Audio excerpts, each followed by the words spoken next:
नमस्कार मित्रांनो. शुभविवाह मालिकेच्या आजच्या भागामध्ये आता भूमी ही आकाशला हाताला धरून टेरेसवर डेटसाठी घेऊन येते आणि त्याला बसवते आणि म्हणते की आकाश कसं वाटतंय.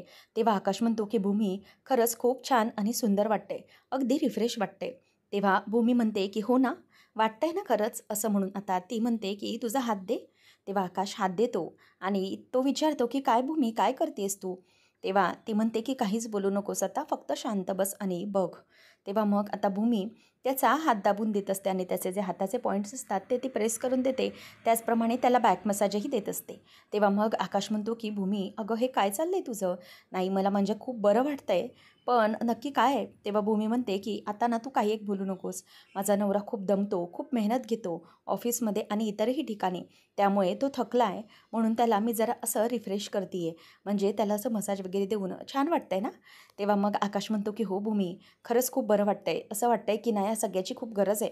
तेव्हा भूमी म्हणते की आकाश, मला माहिती आहे या इतक्या दिवसांमध्ये खरंच तू खूप थकला होतास. मेंटली फिजिकली तुला खूप त्रास झाला होता. जेव्हापासून तुझा अपघात झाला आणि मी संघर्षांकडे गेले, तेव्हापासून तुला खूप त्रास होत होता, हे माहीत आहे मला. तू जे काही सहन करत होतास ना, ते एकट्यानेच करत होतास. मला माहिती आहे. ते तू कोणालाही दाखवून देत नव्हतास. घरात कोणालाही त्याची जाणीवही करून देत नव्हतास. याचा तुला खूप त्रास होत होता आणि पण आता मी आले ना, आता सगळं व्यवस्थित करणार आहे मी. तू नको काळजी करूस आणि आता ना, मी परत तुला सोडून कुठेही जाणार नाही आहे. तेव्हा मग आता आकाशला हे ऐकल्यानंतर खूप वाईट वाटू लागतं आणि त्याला त्यांनी भोगलेले दिवस आठवायला लागतात. इतकं काही घडलं आहे, त्यामुळे तो खूप त्रासात आहे. तेव्हा मी गेले, त्यानंतर मी परत आले, पुन्हा माझ्या मागे लागलेली ती किडनॅपिंग आणि आता अभिजितचं येणं, ह्या सगळ्यामध्ये तू खूप टेन्शनमध्ये आहेस, मला माहिती आहे. आणि तुला याचा त्रासही खूप होतो आहे. त्यावेळेला मग आकाश तिथून उठतो आणि पटकन बाजूला येऊन उभा राहतो. भूमी म्हणते की आकाश, कळतंय मला, तू हे जे काही दाखवतोयस ना, की तू स्ट्रॉंग होतास, सगळ्या गोष्टीत खंबीरपणे उभा होतास, परंतु तसं नव्हतं. खरंच तुला खूप त्रास होत होता.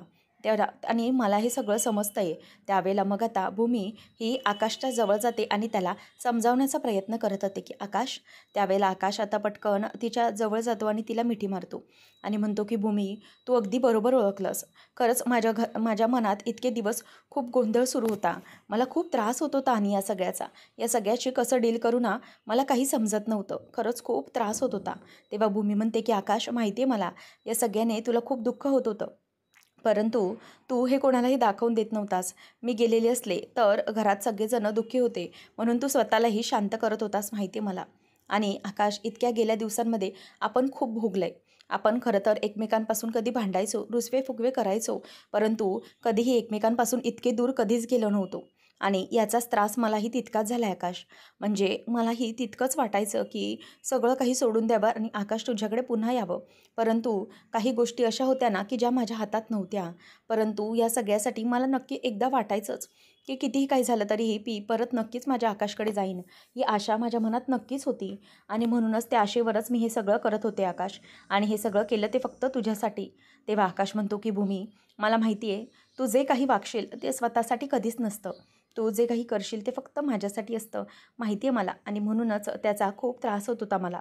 जेव्हा मला कारण समजलं नव्हतं तेव्हा खूप वाईट वाटायचं. आणि तुला माहिती आहे का, की मी स्ट्रॉंग राहायचो. बरोबर बोललीस तू. आणि या सतत स्ट्रॉंग राहण्याचा आणि मनातून खचल्याचा ना, आणि असं स्ट्रॉंग दाखवल्याचं खूप त्रास व्हायचा मला.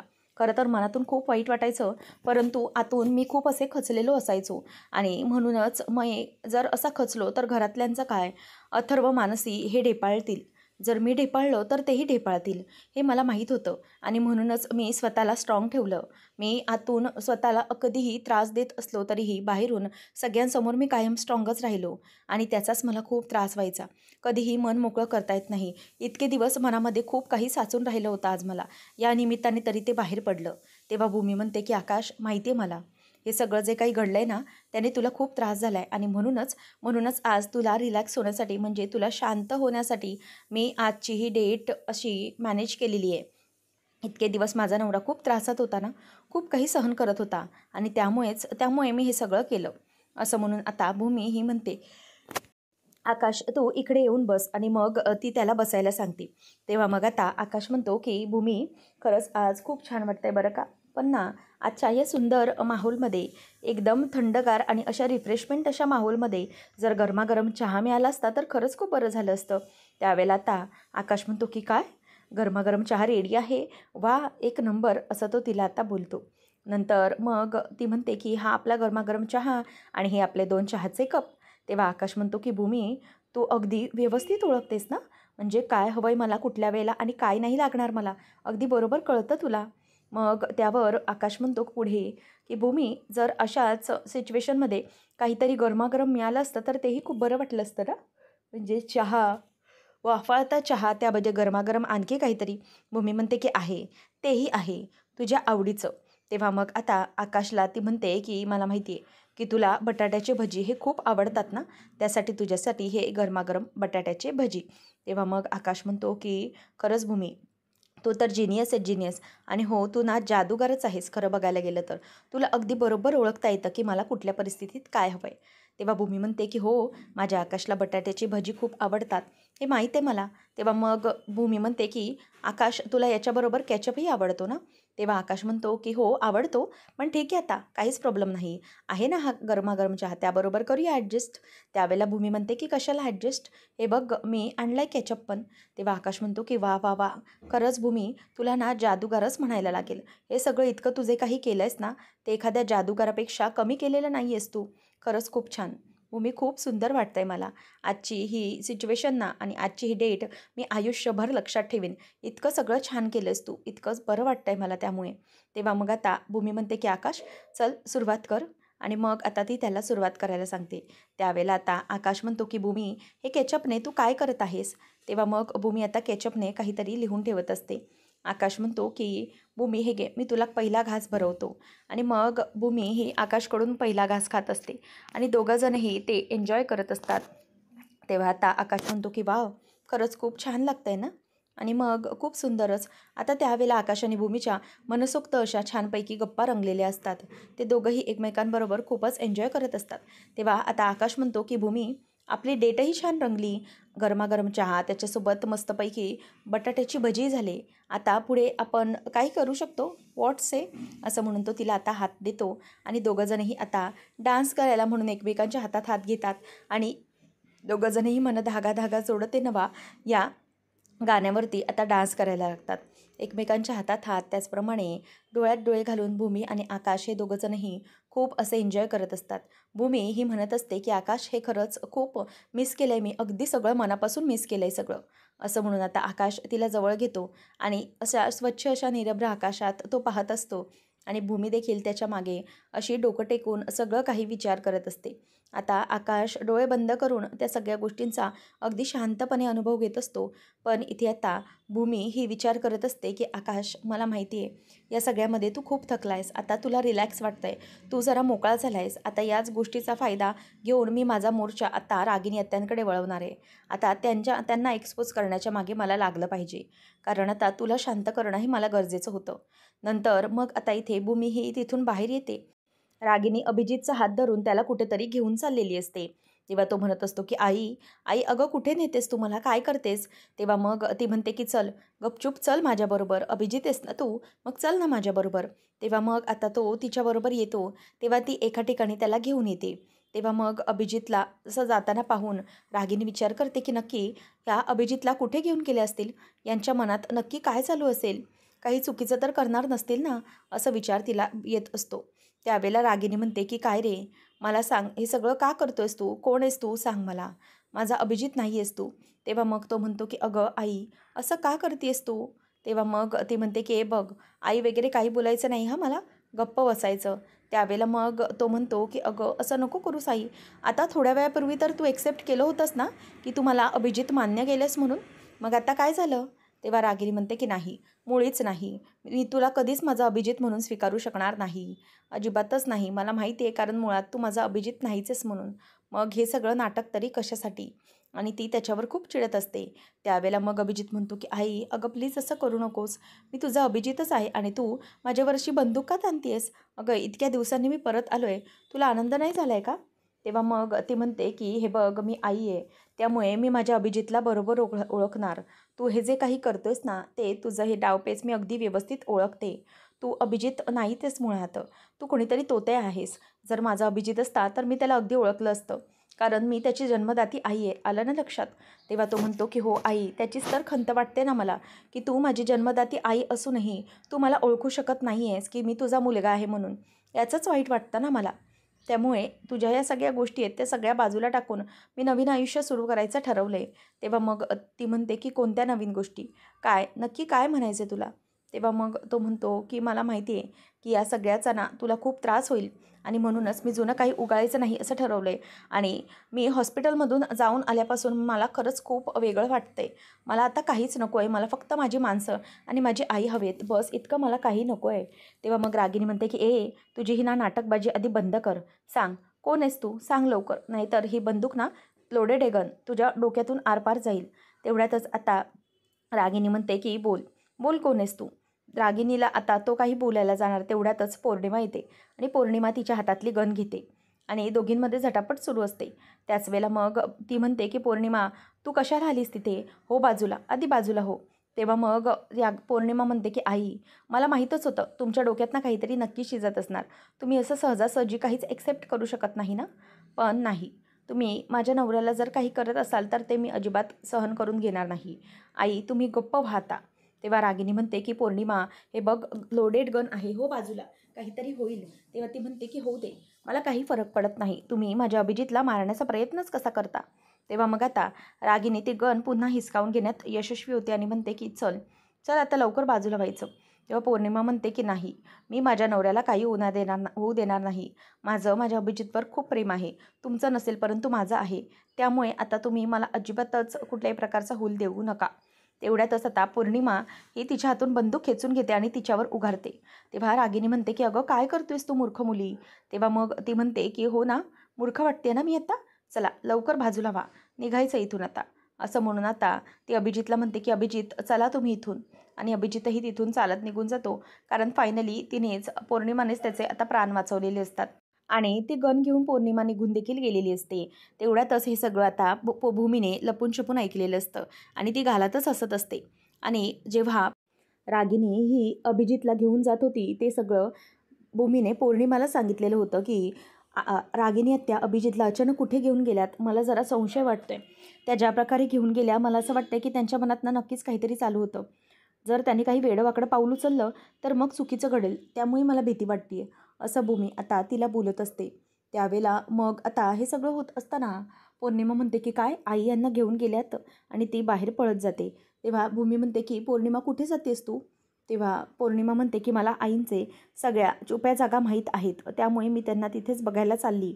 असं म्हणून पौर्णिमाला तिने काडी लावून दिलेली असते आणि बरोबर पौर्णिमा अगदी योग्य वेळेत पोचलेली होती. आणि त्याच वेळेला मग भूमीला लक्षात येतं की हा माझा जो काही प्लॅन आहे तो अगदी फुलप्रूफ आहे. अगदी रागिनीला जे काही हवं आहे ते मला काहीच घडू द्यायचं नाही आणि त्यासाठीच माझा हा सगळा हट्ट चालू आहे, असं भूमी ही विचार करत बसलेली असते. आणि नंतर ती म्हणते की आता रागिनी आता नेमकं काय करतील हे मला बघितलं पाहिजे. आता त्यांच्या घरात हे सगळे वाद तर झालेत. आता पौर्णिमा आणि अभिजित कधीही पुन्हा रागिनीवर विश्वास ठेवणार नाहीत. आता मला बघावं लागेल पुढे काय करायचं ते. सगळेजण आता घरी जमलेले असतात आणि अभिजितच्या बाबतच चर्चा सुरू असते. अभिजित हा आता कसा ओळखायचा हा प्रश्न असतो. आकाश म्हणतो की मला तरी असं वाटतंय ना की कदाचित ना हा आपला अभिजितच आहे किंवा नाही, यामध्ये काहीतरी आता एकदा ठरवायला हवं. तेव्हा मानसी म्हणते की मला तरी ना जरा 50-50 चान्सेस वाटतात, कारण पौर्णिमाने ना बरोबर आपल्या नवऱ्याला ओळखले आणि एखादी स्त्री एवढ्या 2-3 दिवसात तर आपल्या नवऱ्याला नक्कीच ओळखू शकते आणि मला असं वाटतं की ओळखलं आहे तिने. तेव्हा आकाशही म्हणतो की एक्झॅक्टली मलाही वाटतं की पौर्णिमाने ओळखलं आहे म्हणजे खरंच तो अभिजित असेल. तेव्हा भूमी म्हणते की नाही, मला नाही वाटत तसं. आकाश म्हणतो की का गं भूमी, काय झालं? तेव्हा भूमी म्हणते की आकाश, मला असं वाटतंय ना की आपण ना थोडा यासाठी वेळ दिला पाहिजे, म्हणजे आपण इतक्यात विश्वास ठेवायला नको. तेव्हा मग मानसी म्हणते की ताई, आपण आणखी किती दिवस त्यांना या बाबतीत विचारत राहणार आहोत? म्हणजे आईंचं जाऊ दे, परंतु पौर्णिमा तर इतकी मूर्ख नाही आहे. तेव्हा मग आता भूमी म्हणते की तुमचं म्हणणं बरोबर आहे, परंतु एक शेवटची आपल्याला शहानिशा करून घेतली पाहिजे, कारण पौर्णिमाच्या अक्कलबुद्धीवर माझा इतका विश्वास नाही आहे. ती भावनांच्या भरात जाऊन काही निर्णय घेऊच शकते, परंतु आपल्याला तसं करता येणार नाही आहे. रागिनी आत्याचा अजूनही विश्वास नाही आहे. मग आपण एक काम करूया, आपण त्याची शेवटची एक परीक्षा बघूया. आपण आता आपले जे जुने फोटोज आणि अल्बम्स आहेत ना, ते त्याला दाखवायचे आणि त्या अल्बम्सवरून त्याला काही आठवतं आहे का ते आपण बघूया. म्हणजे कसं आहे ना, की जर त्याला त्यामधलं काही आठवलं तर आपण समजायचं की खरंच याला म्हणजे हा अभिजितच आहे, याला सगळ्या मेमरीज आठवता येतं. आणि ह्या सगळ्या गोष्टी केल्याशिवाय, आता शेवटचा घाव घातल्याशिवाय आपल्याला काहीच समजणार नाही. आणि अथर्व, मला जरा तो लॅपटॉप दे. आपले लहानपणीचे तुमचे जे काही इमेजेस आहेत किंवा पहिल्याचे फोटोज आहेत ते त्याला दाखवले पाहिजेत. तेव्हा मग सगळ्यांना भूमीचा तो निर्णय पटतो. आकाश म्हणतो की एक काम कर अथर्व, तू ना अभिजितला जाऊन बोलावून आण, म्हणजे आपण शेवटचं काय ते बघूया. तेव्हा भूमी मनातच विचार करते की आता मी अभिजितला त्याच गोष्टी दाखवणार, तेच इमेजेस दाखवणार ज्या मेमरीजबद्दल मी त्याला या अगोदर सांगितलेलं आहे किंवा माहिती दिलेली आहे. आणि मग भूमी तेच फोटो सिलेक्ट करत असते.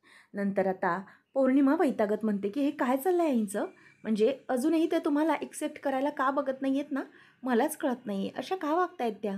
तेव्हा मग अभिजित म्हणतो की जाऊ दे गं, तिची ती जुनी सवयच आहे. तुला माहिती आहे ना की ती तिच्या माणसांना असं सहजतेने सोडत नाही, त्यांचं मतलब असल्याशिवाय.